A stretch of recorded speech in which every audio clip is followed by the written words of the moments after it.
Dans cette vidéo, je vais répondre aux 10 questions / objections que les gens me posent le plus en message privé ou sur mes commentaires TikTok, Instagram, etc. Je vais y répondre de manière très claire et transparente. De cette manière, tu vas pouvoir voir les points forts, mais aussi les points négatifs de ce modèle. Le premier point qui revient beaucoup, c'est évidemment les produits digitaux, c'est un business saturé. Eh bien, je vais te répondre que oui, c'est un business saturé, comme tous les autres business en ligne d'ailleurs. Ce qui compte, comme dans n'importe quel domaine, c'est de le faire et de le faire bien. En fait, quand tu vois tout le monde attaquer la même cible, avec la même offre, sur le même marché, le même anglais, etc., bah forcément, ça va pas fonctionner. Tu vois, si tu recopies quelqu'un bêtement, bah non, tu n'auras pas de résultat. Par contre, si tu es un minimum intelligent, tu vas changer un petit peu d'angle, tu vas améliorer l'offre, tu vas faire quelque chose de mieux et là, tu vas faire de l'argent. Alors oui, ça demande des compétences, mais bonne nouvelle, les compétences, ça s'apprend et pour ça, tu as juste à t'abonner à cette chaîne YouTube. Je fais plein de vidéos sur le sujet, donc tu vas forcément apprendre des nouveaux trucs. Le deuxième point, si tu n'as pas d'audience au départ, tu ne peux pas vendre. Et bah ça, c'est complètement faux, c'est une fausse idée. En fait, c'est pas votre nombre d'abonnés qui fait vos ventes. Et évidemment, on est tous partis de zéro. On n'est pas arrivé du jour au lendemain avec des comptes à 100 000 abonnés et boum, on fait plein de ventes, etc. Non, tu pars de zéro, tu construis ton audience avec le temps, c'est juste normal, c'est la manière classique de faire. Le seul truc à la limite, c'est que oui, quand t'as pas 1000 abonnés sur TikTok, tu peux pas mettre ton lien en bio. Mais si tu es vraiment motivé, si tu as vraiment la dalle, etc., bah, tu te trouves pas des excuses et les gens, tu les rediriges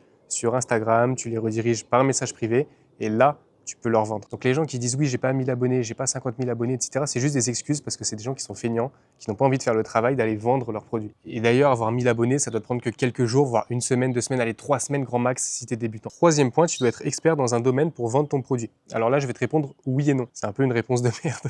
Non, en fait, si tu pars sur des niches qui sont très spécifiques, là oui, tu vas devoir avoir une expertise. Donc oui, tu dois avoir une expertise si tu pars sur une niche comme le business en ligne, par exemple. Et non, t'as pas besoin si tu pars sur des niches un petit peu plus mainstream, comme, je sais pas, la séduction, l'entretien des plantes. C'est des niches qui fonctionnent très bien et t'as pas besoin d'expertise sur ça. Le seul truc que je recommande, c'est quand même d'avoir un minimum de centre d'intérêt avec ta niche, même si t'es pas expert. Par exemple, si tu pars sur la niche séduction, et que tu es le mec enfermé dans sa chambre qui sait pas parler à des meufs, etc., non, tu vas pas te positionner dessus. La grosse erreur, c'est que moi, je vois beaucoup de gens débuter et essayer de vendre des trucs sur le business en ligne. Les gars, vous n'avez pas d'expérience, vous ne pouvez pas faire ça. Pourquoi? Parce que c'est un marché aujourd'hui qui demande d'avoir de la confiance. Les gens ont besoin de te faire confiance. Ils doivent voir que tu sais de quoi tu parles, etc. Si tu débutes, que tu n'as pas fait d'argent, tu vas pas vendre une formation sur comment faire de l'argent. Le problème de ça aujourd'hui, c'est que sur le marché, on va avoir une masse de gens, donc c'est soit des gamins, soit des darons, qui vont vendre des formations, par exemple, en MRR sur TikTok. Et le problème de ce milieu-là, c'est qu'il y a énormément de mensonges parce que les gens n'ont pas d'expérience, ils ne savent pas de quoi ils parlent, ils montrent des faux dashboards, ça c'est le pire truc. Mais bref, ça c'est un autre sujet, juste ne tombez pas dans les pièges du MRR. Honnêtement, il y a plein d'autres niches, on parle des produits digitaux justement, genre les produits digitaux, c'est pas que le business en ligne, il y a plein de niches différentes.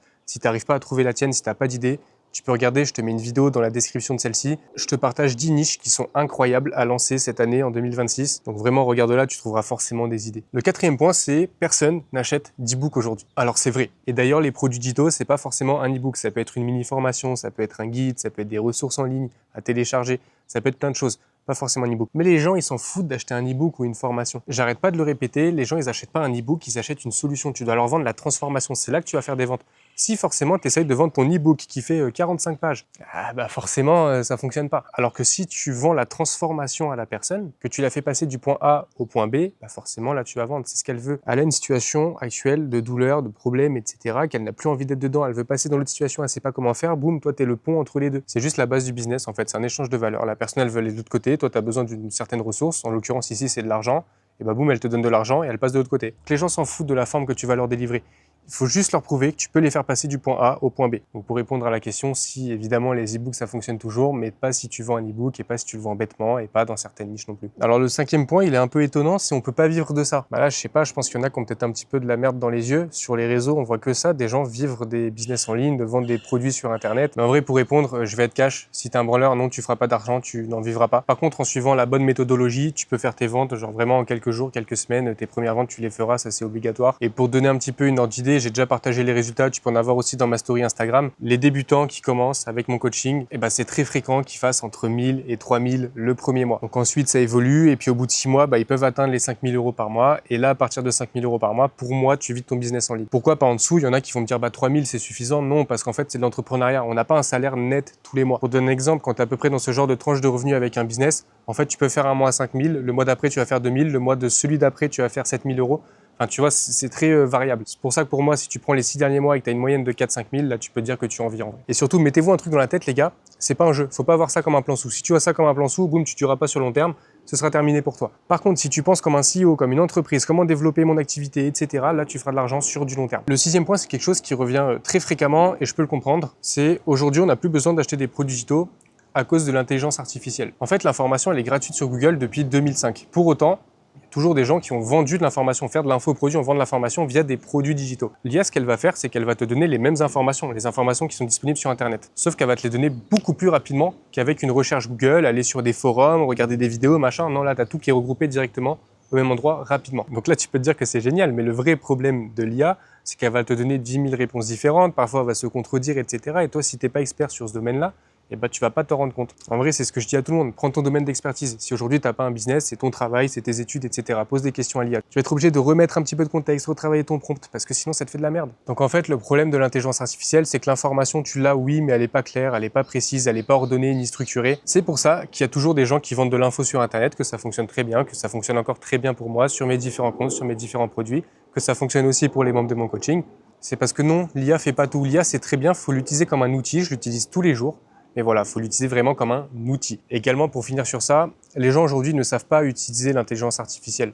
Il y a une manière de prompter, une manière de donner des consignes à l'IA. Et quand tu parles à ChatGPT ou à Claude comme tu parles à Google, eh ben forcément, il faut t'attendre à avoir des résultats de merde. Le septième point maintenant, on doit montrer notre tête pour vendre. Alors, si tu vends des produits digitaux en dessous de 100 €, t'as pas du tout besoin. Il y a certaines niches où tu peux vendre à plus de 100 € et t'as pas besoin non plus de montrer ta tête. Mais là, on va rester dans du global. Donc non, t'as pas besoin de montrer ton visage. Il y a énormément de comptes en faceless, tu peux les voir sur TikTok, Instagram, qui vendent des produits digitaux, qui cartonnent. Et c'est d'ailleurs ce que je t'apprends sur cette chaîne YouTube. Donc encore une fois, tu peux t'abonner si c'est pas déjà fait et liker cette vidéo. Bon, en tout cas, tu as différentes options pour faire du contenu faceless. Je vais te les donner juste ici. Donc la première, c'est de faire des comptes à thème avec des images Pinterest. C'est quelque chose qui fonctionne encore très bien aujourd'hui. Ensuite, tu peux faire des comptes avec des avatars IA. Donc tu sais, avec des IA qui vont parler, tout simplement, qui vont bouger, etc., type influenceur.